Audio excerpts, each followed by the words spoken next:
मेरा नाम है हरिया, मैं काम करता हूँ बहुत बढ़िया, खाता हूँ खाना और रोज गाता हूँ गाना। अरे यार, आज तो बहुत देर हो गई। इस खतरनाक जंगल को देखकर तो मेरे हाथ पैर ठंडे हो गए हैं। अगर मैं वक्त पर गांव नहीं पहुंचा तो मालिक बहुत नाराज हो जाएंगे। तभी हरिया को एक आवाज सुनाई देती है। सुनिए हरु जी। अरे, ये आवाज किसने दी? तभी हरिया को सामने कुछ दूर एक औरत खड़ी दिखाई देती है। अरे भाई, ये औरत अकेली इतनी रात को इस जंगल में क्या कर रही है? चलकर पूछना पड़ेगा। फिर हरिया अपनी बैलगाड़ी उस औरत के सामने लाकर रोक देता है और उससे पूछता है। अरे सुनिए, आप इतनी रात को इस खतरनाक जंगल में अकेली क्या कर रही हैं? तभी वो औरत मीठी आवाज में कहती है, अरे हरु जी, आप आ गए। मैं कब से आपका इंतजार कर रही थी। वैसे तो यहाँ से काफी लोग गुजर चुके हैं, लेकिन मैं खास आपका इंतजार कर रही थी। अच्छा, तुम सच कह रही हो? मुझे तो यकीन नहीं हो रहा है। वो क्या है ना, आज तक किसी ने मुझसे इतने प्यार से बात नहीं की। हाँ हाँ हरु जी, मैं सच कह रही हूँ। अब देर मत करिए और जल्दी से मुझे मेरे घर तक छोड़ दीजिए। हाँ हाँ, कौन सी बड़ी बात है, अभी छोड़ देता हूँ। आप मेरे पीछे बैलगाड़ी में बैठ जाइए और मुझे रास्ता बताते चलिए।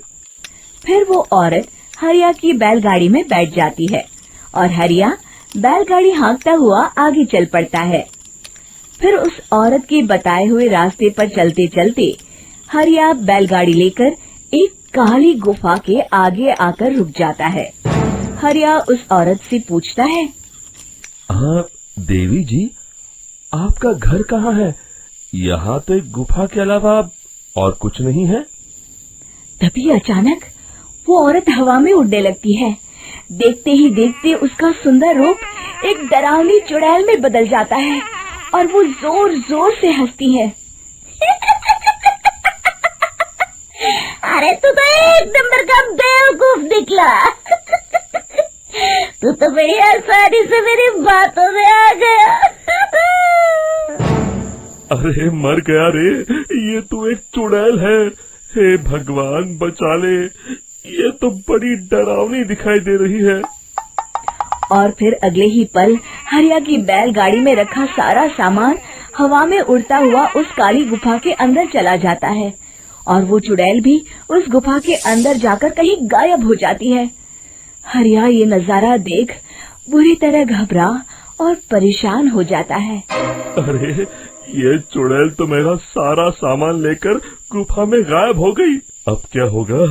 अगर मैं गांव खाली हाथ गया तो मालिक मेरी अच्छी खबर लेंगे। मेरी इस बात का कोई यकीन भी नहीं करेगा। फिर आखिर वही हुआ। हरिया के मालिक चंपक सेठ को हरिया की किसी भी बात पर रत्ती भर भी यकीन नहीं हुआ। चंपक सेठ को लगा हरिया झूठ बोल रहा है और उसने ही लालच में आकर सारा सामान हड़प कर लिया है।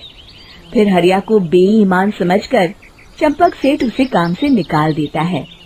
अगले दिन अपनी दुकान में परेशान बैठा चंपक सेठ गुस्से में बड़बड़ाता है। अरे, दुकान में तो सामान बिल्कुल भी नहीं है।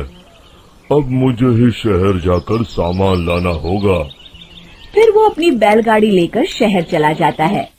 शहर से सामान लेकर जब चंपक सेठ वापस गांव लौट रहा होता है, तभी उसे एक आवाज सुनाई देती है।